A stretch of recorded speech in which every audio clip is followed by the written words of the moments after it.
Merci à tous d'être venus pour cette conférence sur la sécurité. Alors j'avais prévu d'introduire celui qui fait partie de la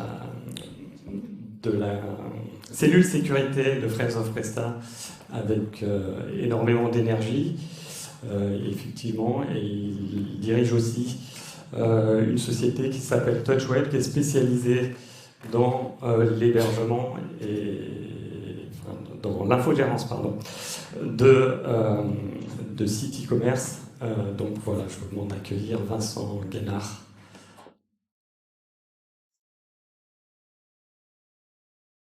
Je vous ne le présente pas parce que vous le connaissez tous.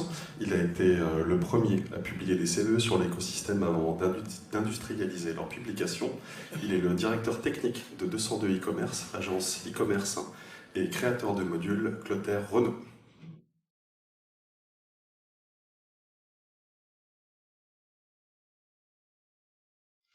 Alors Clotaire, t'as été payé ce mois-ci? Alors, on va commencer par une petite histoire qui commence à peu près au 20 mars dernier. Mathieu, qui est le gérant de 202 e-commerce, reçoit un email de ma part qui dit de changer mon compte bancaire pour verser ma paye d'ici la fin du mois. Et voilà. Il a eu la présence d'esprit de passer un petit coup de fil pour vérifier si l'information était vraie. Et il s'avère que ça n'a jamais été moi qui ai envoyé cet email. Voilà, c'est une petite histoire anecdotique et qui finalement a résonné au moment où on a préparé cette conférence. Et elle n'est pas si anodine que ça, parce qu'en fait, des vulnérabilités, et en l'occurrence une vulnérabilité qui concerne une procédure interne d'organisation de l'entreprise, on est confronté à la remise en cause en permanence de ce type de vulnérabilité. Ça, c'est le premier point qui est important et qui met en perspective cette conférence. Le deuxième point, c'est qu'on est confronté en permanence à la remise en cause de l'ignorance de nos connaissances et de la connaissance de nos ignorances. Je vous mets une petite note ici. Et le troisième point, puisque Xavier, Vincent Guénard, le lapsus. Vincent pardon, il faut que je m'en remette. Vincent est donc dirigeant d'une infogérance et moi-même à la direction technique d'une agence web. La remise en cause, elle concerne nos infrastructures système et en ce qui nous concerne, notre code, donc ce qu'on produit. Voilà. Donc cette remise en cause et ce stress qu'on va avoir besoin de mettre en permanence, elle est importante parce que finalement on s'aperçoit que la multiplication des exploitations de vulnérabilité, elle est incontestable. Et on pense aux premières victimes qui sont les marchands, mais finalement nous, en tant que prestataires de ces marchands autour du e-commerce, on est également les principales victimes de cette situation, n'est-ce pas Vincent? Tout à fait, mais on est également responsable. On va opposer deux notions. D'une part la supply chain, les techniciens, vous, nous, et d'autre part les marchands. Dans cette chaîne logistique, on va retrouver les hébergeurs qui fournissent un réseau informatique. Ont-ils fait preuve de négligence sur la sécurité de leur réseau informatique, ce qui a permis à un pirate de l'exploiter?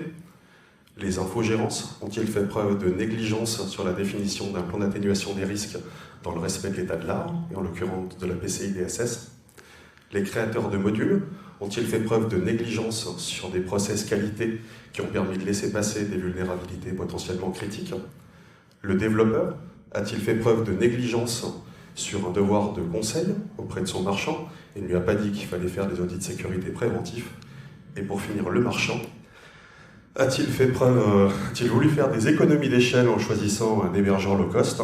A-t-il voulu faire des économies d'échelle sur son infogérance en se fichant de la PCI DSS? A-t-il voulu faire preuve d'économie en choisissant des créateurs de modules notoirement connus pour produire du code de mauvaise qualité? Ou encore a-t-il refusé que son développeur finance des audits de sécurité? Ce qu'il faut bien comprendre dans cette supply chain, c'est que vous avez deux acteurs qui constituent des citadelles qui sont quasiment imprenables d'un point de vue juridique. D'une part, les hébergeurs, où leurs conditions générales de vente les blindent parfaitement contre les piratages, donc ça ne sert à rien d'essayer d'aller au combat avec eux, ce sera vain. Et deuxièmement, les créateurs de modules, qui d'autant plus sur les écosystèmes open source, héritent des licences de distribution de la solution mère, et qui stipulent que les solutions sont fournies en l'état et sans aucune garantie. Donc vous n'avez aucun recours contre les concepteurs de modules. Ce qui laisse deux acteurs qui sont responsabilisés, les infogérances et les développeurs. À l'heure actuelle, on estime que 99% des piratages seraient évités si les infogérances et ou les développeurs prenaient réellement leurs responsabilités. On a 1% de poil à gratter, les IDOR, les ennemis de l'intérieur, les XSS de type 0, les DOM-base, on a pas mal de choses qui, dans tous les cas, continueront de passer, mais 99% de la menace peut être traitée. Ok ? On a une autre chose à l'heure actuelle, c'est qu'on a 98% des marchands qui prennent toute la charge financière d'un piratage. C'est-à-dire que c'est eux qui vont encaisser la perte sur exploitation, c'est eux qui vont payer les pots cassés sur leur image de marque, ce qui est bien dommage, parce qu'en fait, ils pourraient tous nous attaquer en justice sur un irrespect de l'état de l'art. Ils pourraient attaquer en justice les infogérances irrespectueuses de la PCI DSS, et ils pourraient tout aussi attaquer les agences web sur un irrespect de l'état de l'art, sur du défaut de conseil, ou sur une négligence, sur un devoir de vigilance. Alors, responsabilité, quasiment tous ici. Ce petit graphe, il nous explique justement le coût de la qualité, et notamment si vous êtes marchand ou agence, alors on voit pas bien le laser, mais si vous êtes plutôt dans cette partie-là, vous allez avoir plutôt envie d'avoir une qualité préventive, c'est-à-dire que vous allez vouloir éviter les défaillances, et donc vous allez investir, si vous êtes sur la partie infrastructure, ça va avoir une infrastructure haute disponibilité, donc vous allez en gros doubler tous vos serveurs. Pour le code, vous allez exiger des éléments de code qui sont de meilleure qualité, et au final, vous allez avoir un coût de défaillance qui va être amoindri, tout simplement parce que statistiquement, le nombre de pannes va être couvert par votre surqualité préventive. A l'inverse, si vous êtes un marchand qui met à disposition ou qui utilise des modules de piètre qualité, en fait, chaque bug va vous coûter extrêmement cher, et si ce bug est un défaut de type qualité qui est lui-même est exploité, à ce moment-là, vous allez avoir un coût de qualité corrective qui va exploser. Et il y a un juste milieu. Vincent, si tu veux. Ce juste milieu, il peut trouver en synergie avec l'ingénierie logicielle et l'ingénierie système. C'est là où les firewalls applicatifs arrivent. C'est-à-dire que nous, à l'infra, on peut compenser les défaillances via des protocoles de sécurité. Donc c'est essentiel qu'on mette en œuvre de la synergie entre les systèmes d'un côté. Donc là, on va retrouver les DevOps et surtout les DevSecOps, parce que c'est les DevSecOps qui vont vous aider sur ces sujets-là. Et de l'autre côté, les développeurs. Alors, si je peux enchaîner sur une petite parenthèse, cet optimum, si les éditeurs de modules prennent en charge, ou quand ils prennent en charge la publication de leur vulnérabilité et le traitement de celle-ci, qu'est-ce qu'on va faire? Elles ne vont évidemment pas aller jusqu'à leur exploitation. Donc, on peut considérer que c'est un coût de qualité direct qui est pris en charge par l'éditeur, au lieu d'être pris en charge par le marchand beaucoup plus tard. Et l'effet qu'on va avoir, c'est qu'on va se rapprocher de cet optimum, puisque le coût de patch de cette vulnérabilité est beaucoup plus faible. Et donc voilà, c'est l'exemple type d'anticipation, de prévention intelligente à faire pour arriver à exploiter cet optimum. Alors, pour commencer dans le dur, je voudrais vous parler de cette méthode que j'utilise depuis de nombreuses années en développement informatique. À l'origine, c'est une méthode japonaise qui est très utilisée dans l'automobile et qui a été mise en place par Toyota pour améliorer la rentabilité de son outil productif et notamment améliorer la sécurité dans les ateliers de leurs usines. Alors, elle est basée sur 5 piliers.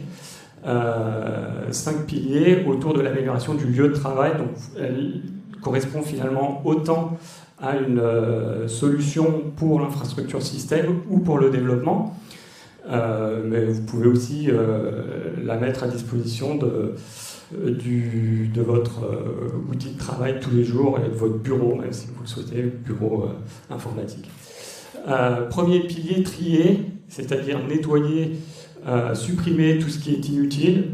Donc, par exemple, nettoyer les modules qui ne sont pas utiles va permettre de limiter l'exploitation de vulnérabilité. Deuxième pilier, ranger. Donc, si vous avez, par exemple, vous êtes développeur, vous avez des logs, les logs, on va les mettre plutôt dans un dossier de log, ce qui va permettre d'éviter une exploitation, une fuite de données techniques ou de données personnelles. Troisième élément, nettoyer. Si vous avez débugué, que vous avez mis un file manager, que vous avez mis un DB manager quelque part, il faut penser à le supprimer. Standardiser, là on va rentrer dans des éléments qui sont un petit peu plus techniques. Standardiser, ça peut être lié à du refactoring de code par exemple.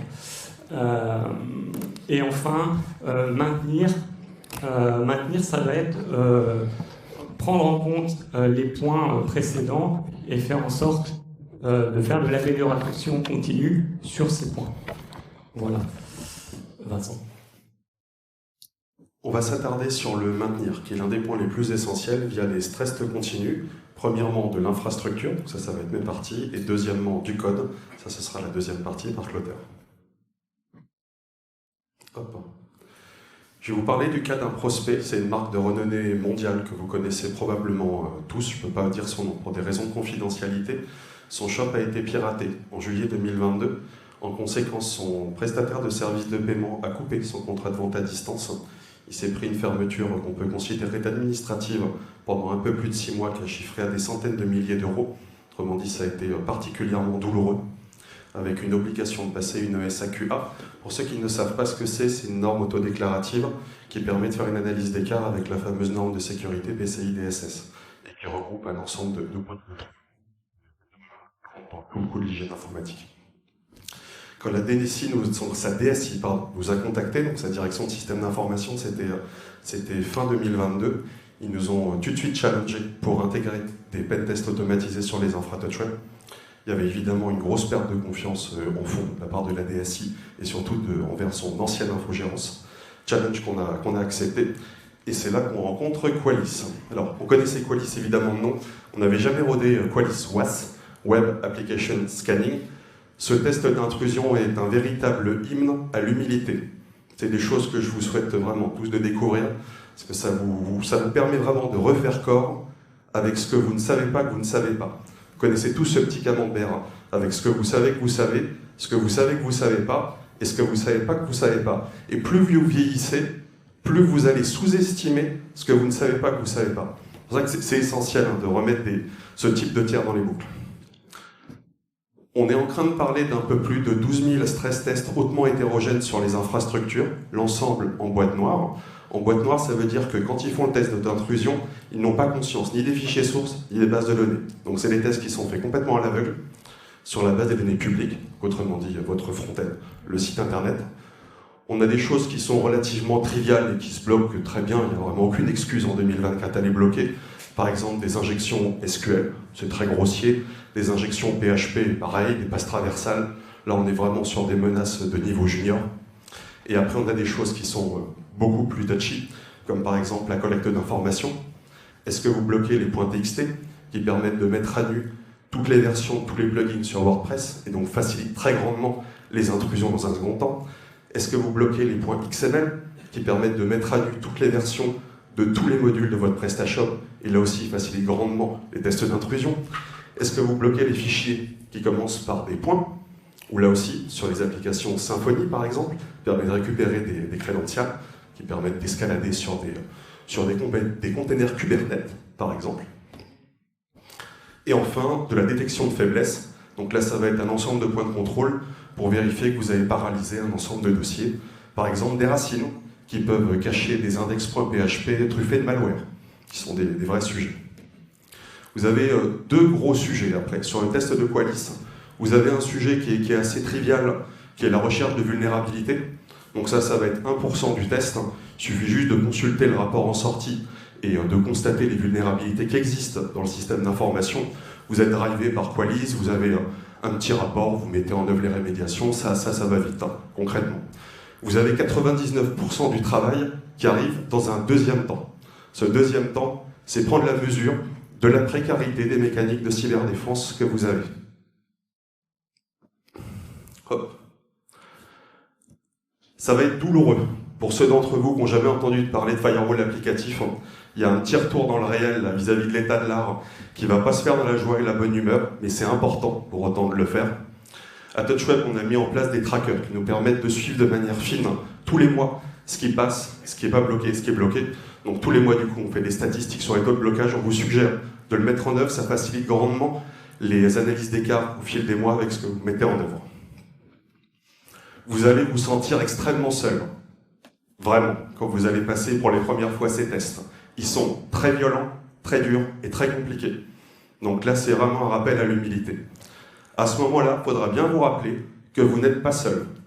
Vous avez un organisme au niveau mondial qui fait un travail extraordinaire depuis un peu plus de 17 ans, qui s'appelle OWASP, et qui s'est occupé de faire un inventaire qui se veut le plus exhaustif possible avec la menace, et qui a produit un ensemble de regex qui vous permettent de bien la temporiser et bien la doser.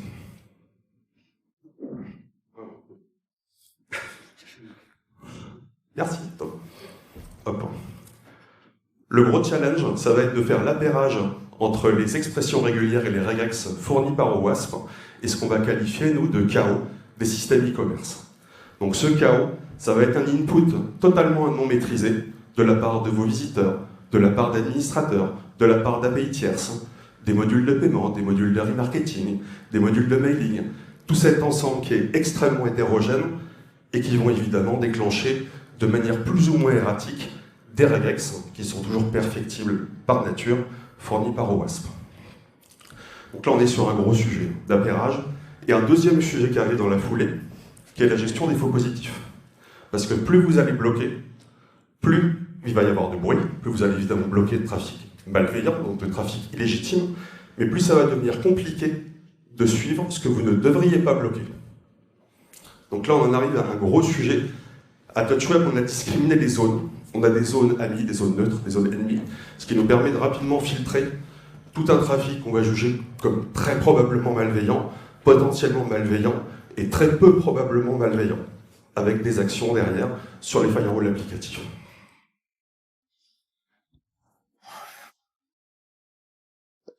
Tiens, je fais dos, tu dis. C'est gentil. Hop.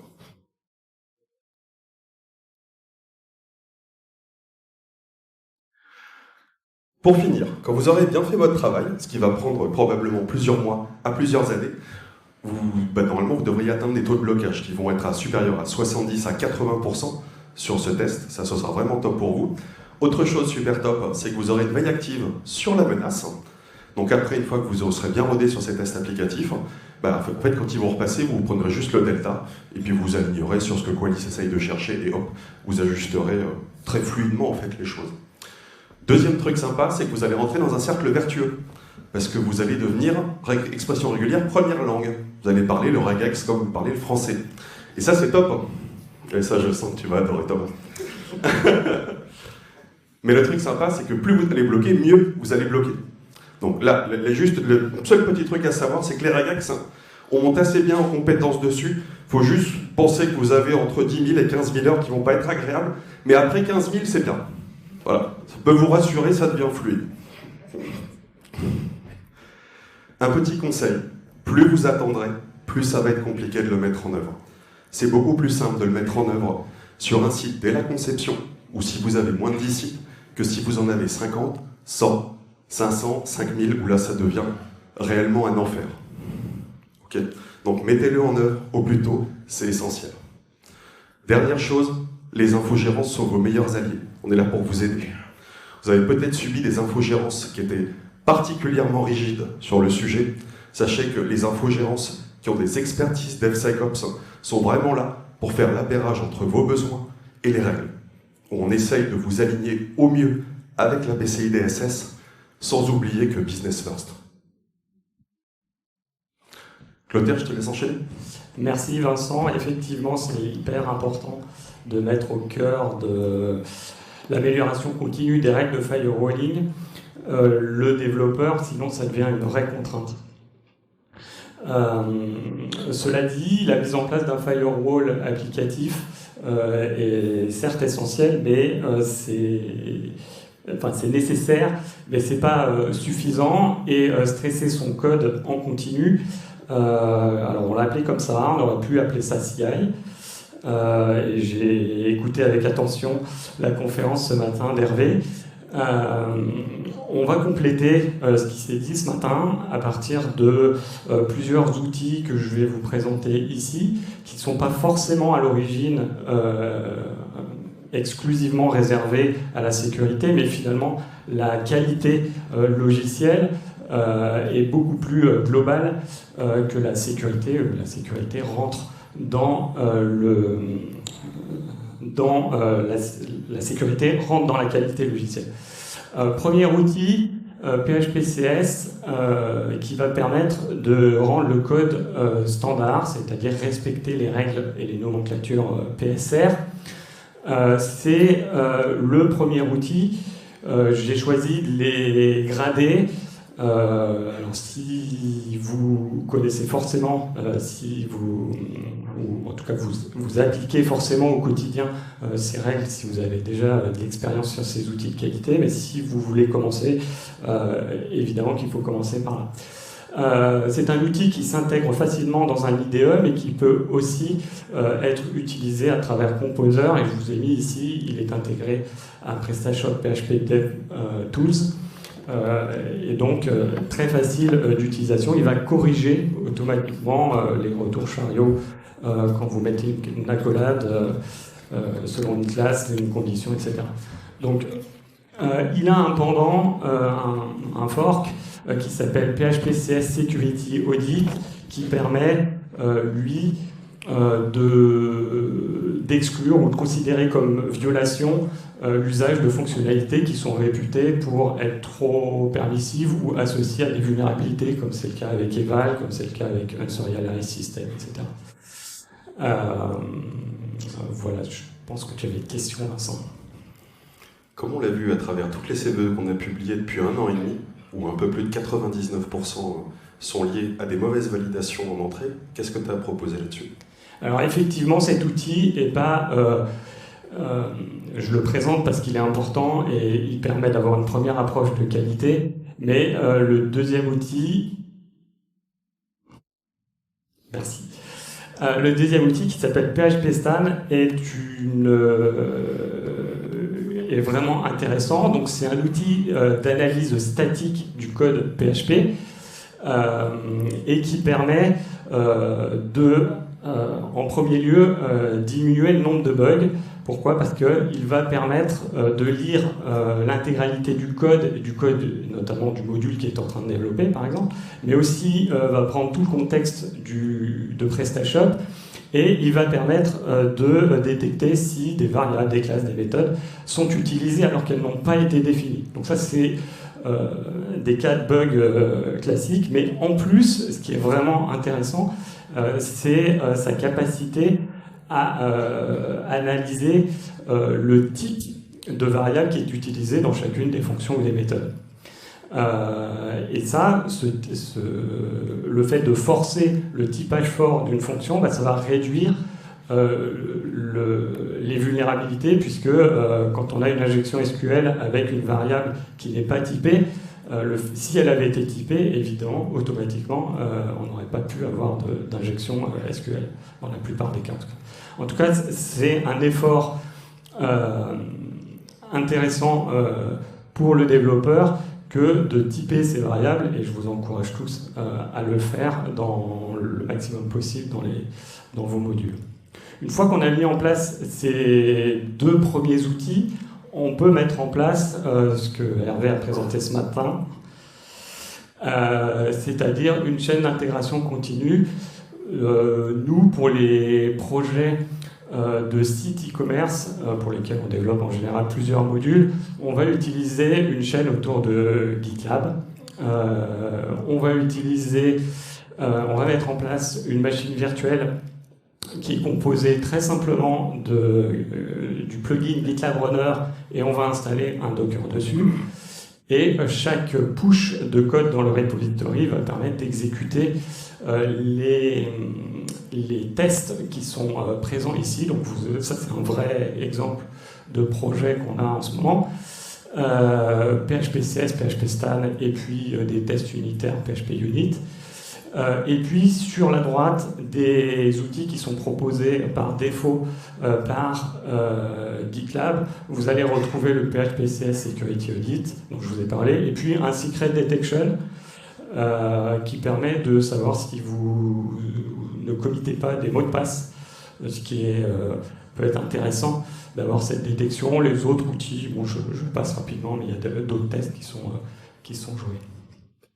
Une fois que vous avez mis en place votre propre outil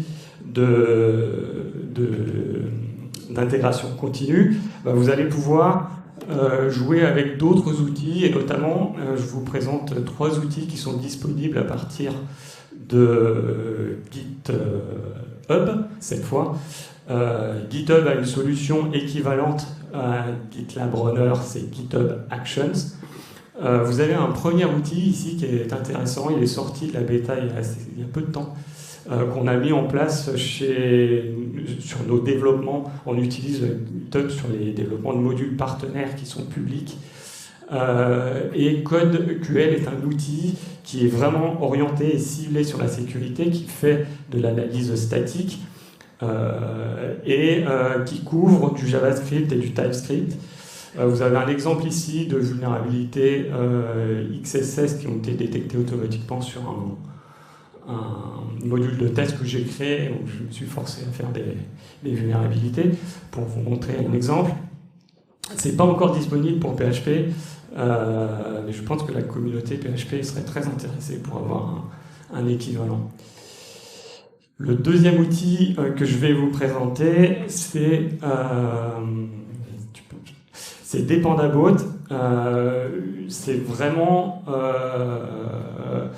une plaie de gérer les vulnérabilités intégrées à des dépendances, que ce soit des dépendances PHP ou à des librairies qui sont déployées avec NPM, donc JavaScript. On a sur l'ensemble des modules partenaires qu'on a, on a plus d'une alerte par semaine qui concerne des vulnérabilités associées à des dépendances. Donc c'est crucial de pouvoir les gérer, et Dependabot permet de créer des pull requests qui vont nous permettre, en plus des alertes, de faciliter les corrections concernant les dépendances intégrées à nos modules. Cet outil se déploie aussi avec des GitHub Actions, donc c'est très simple, hein. J'en ai pas parlé tout à l'heure, mais les GitHub Actions, l'intérêt c'est que vous n'avez pas d'obligation de mettre en place un serveur, tout est fait sur GitHub, et vous avez même 1000 minutes qui sont gratuites par mois pour des projets open source, donc c'est largement suffisant pour tester tous ces outils. Et le dernier outil qui sort de GitHub et qui est disponible à travers les GitHub Actions dans la marketplace de GitHub, c'est SonarCloud. Alors j'ai testé un peu SonarCloud, on l'utilise nous aujourd'hui que sur des outils, sur un module qui s'appelle Acceptio, et il est en repository ouvert sur notre GitHub. On l'utilise que pour de la maintenance, l'amélioration de la qualité du code. On a fait des tests sur des injections SQL, et il est capable de détecter les injections SQL. Malheureusement, il n'est pas capable de le faire si le code est coupé sur plusieurs fichiers. Donc un tools get values par exemple dans un fichier tools et un code ici ne serait pas détecté. Cependant, il est quand même capable de détecter les choses. Ce qui veut dire que les outils miracles n'existent pas concernant la détection de vulnérabilité, ou pas encore. Moi, je pense que les outils d'intelligence et de développement de l'intelligence artificielle autour des outils de développement, dans les mois à venir, je suis persuadé qu'il va y avoir des solutions pour nous, les développeurs, et qui seront aussi à disposition des hackers. Donc c'est à double tranchant, ces outils. Voilà. Enfin, pour terminer sur cette partie audit de code, je pense que la confiance n'exclut pas le contrôle. Et donc, merci. Donc, la relecture de code et reboucler tous ces outils à partir d'une procédure humaine de relecture de code est essentielle.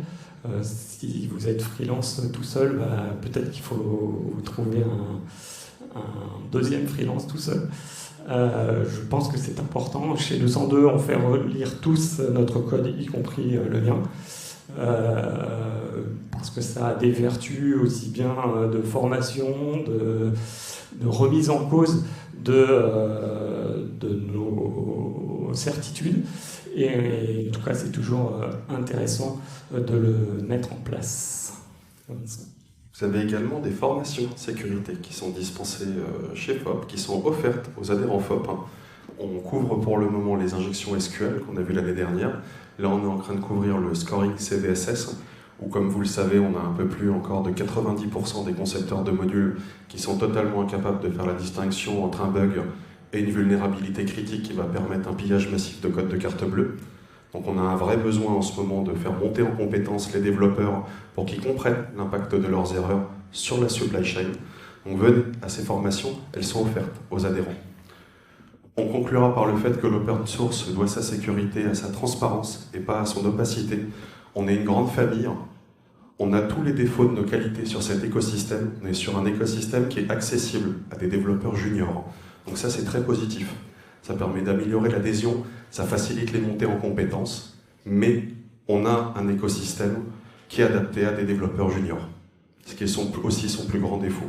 Donc il y a un grand besoin de vigilance, il y a un grand besoin d'entraide.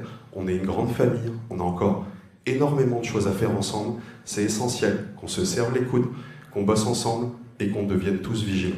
Merci beaucoup.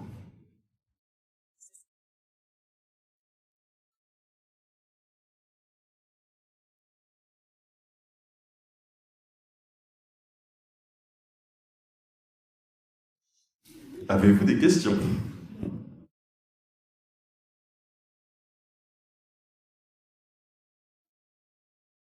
Ça se bouscule. Un sujet léger pourtant.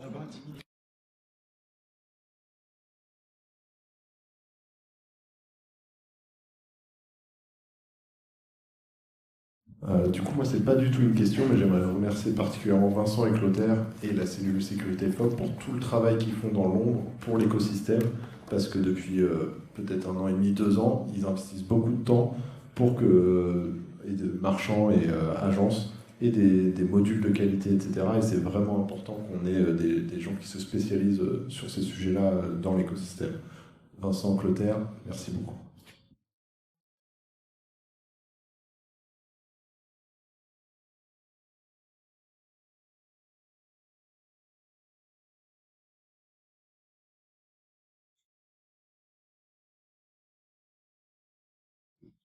Bonjour, Maher de la société Shopimind. Je voulais vous poser une question par rapport aux formations justement que vous venez d'évoquer. Comment ça se passe ?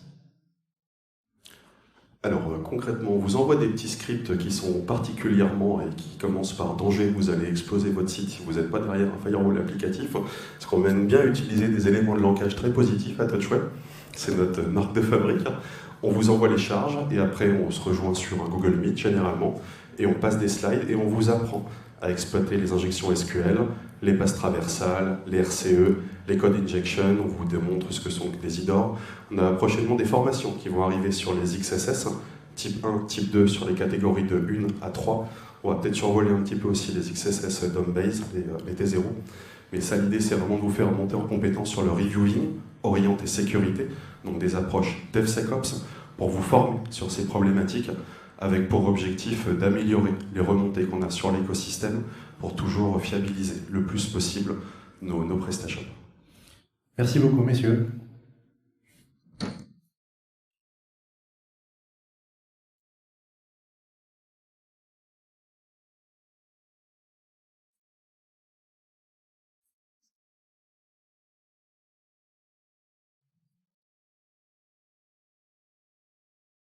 Alors, est-ce qu'il y a d'autres questions?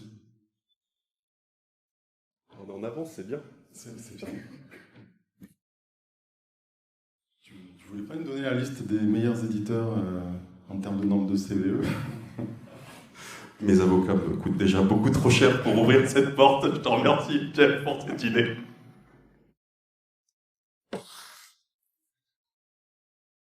Dimitri? Je peux poser une question peut-être. Qui d'entre vous utilise des outils de type PHP Stan? Donc c'est quoi la moitié?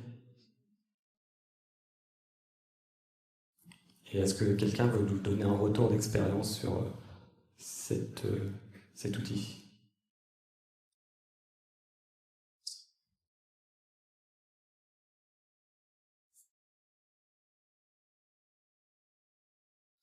J'en aurais une petite aussi.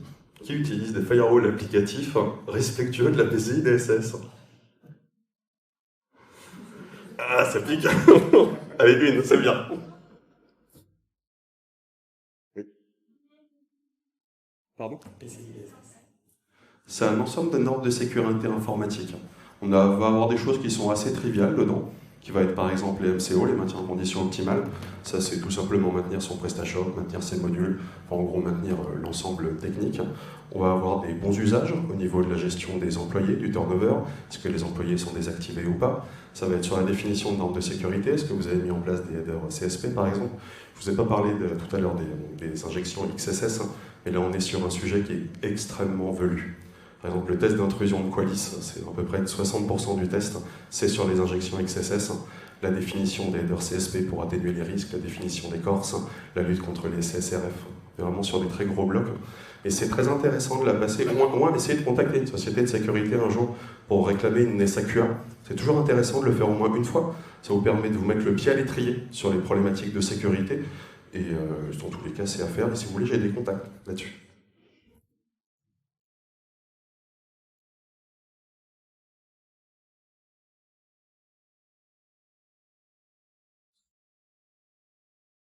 Je me posais une petite question. Quand on regarde globalement les PrestaShop qui sont aujourd'hui dans la nature, l'écrasante majorité aujourd'hui ne sont pas sur la dernière version de PrestaShop. Comment on assure la sécurité d'un store qui est aujourd'hui sur la 1.4, il y en a beaucoup, ou la 1.6 par exemple?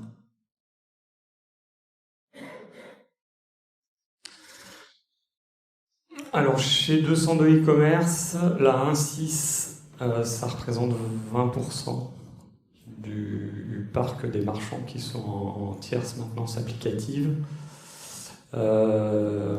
Chez ces marchands qui sont restés en 1.6, selon nos conseils, c'est des clients pour lesquels on ne fait plus grand-chose, soit parce qu'ils n'ont plus les moyens de passer à l'étape 1.7 de grade. Donc comment on fait? Nous on a quelques outils de type... alors il y a les outils classiques de type firewall applicatif, le fait d'être dans une infogérance qui est sérieuse et donc qui fait un certain nombre de monitoring. Et après, chez 202, on a des outils de type FIM, donc les File Integrity Manager, qui vont... alors j'avais une slide, mais on n'en a pas parlé, parce qu'on a choisi autre chose, mais en gros, dans le rangement du code, nous, on divise le code en trois. Le code froid, qui est le cœur de PrestaShop, et celui-là, On a un outil qui va synchroniser 2 fois par jour le code et qui va nous remonter s'il y a des erreurs. On s'autorise entre 0 et 5 modifications dans le cœur qui vont correspondre à des patchs, en l'occurrence de sécurité. On a le code tiède qui va correspondre à des modules et le thème, ou le thème s'il n'est pas maintenu par nous. Là, on a aussi un outil de type film, mais c'est semi-automatique, c'est-à-dire on va avoir une analyse humaine qui va regarder chez tous nos marchands ce qui se passe, à quoi ça correspond, etc., et faire des audits complémentaires si on suspecte une vulnérabilité potentielle dans une mise à jour de module. Et puis, la troisième partie, c'est tout le code que nous, on développe spécifiquement pour le marchand. Et donc là, on a des outils de type CI pour faire les analyses. Donc voilà, en fait, on surveille. Et puis après, quand on a une vulnérabilité sur un autre module, ben, on essaie de le patcher le plus tôt possible. Après, ce n'est pas ceux qui représentent forcément le plus de vulnérabilité. Si, encore une fois, si le PrestaShop est propre dans son cœur, qu'il a peu de mises à jour, mais qu'elles sont correctement maintenues au niveau des modules, ce n'est pas forcément des projets qui sont risqués en termes de sécurité parce qu'ils sont anciens.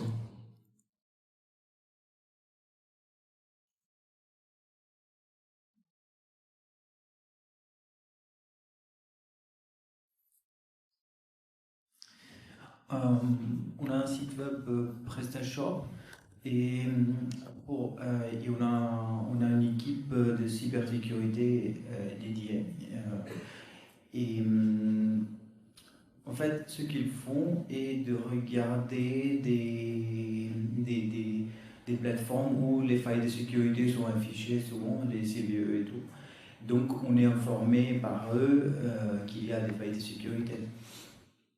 Mais d'après moi, c'est déjà trop tard quand il y a des failles de sécurité qui sont publiées. Alors, donc, en plus, on utilise SonarCube qui nous affiche pas mal de petits bugs dans les modules qu'on utilise. En ce moment, on n'a pas vraiment une vraie procédure pour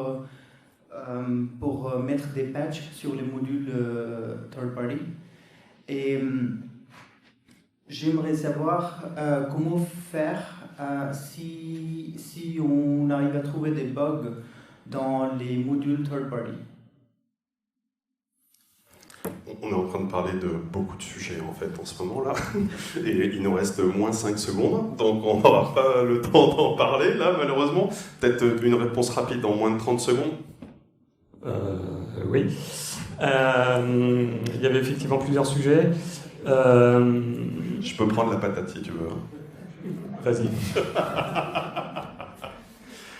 Déjà, sur la remontée de bugs, vous pouvez envoyer ça sur Friend of PrestaShop, sur le reporting.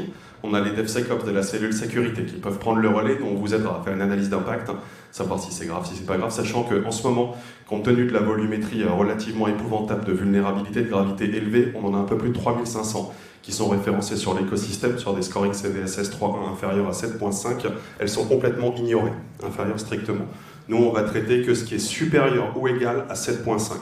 Donc des choses qui sont critiques ou des fuites de données en gros. Parce que le reste est complètement ingérable. Par contre, attention, à partir du 1er janvier 2025, je vais commencer à m'énerver dessus. Ce qui fait que vous avez 8 mois là, pour patcher toutes vos suies sur les back-office. Donc s'il vous plaît, activez-vous, ça va me contrarier si j'en ai à traiter qui sont parmi dans l'Assemblée. S'il vous plaît, on compte sur vous.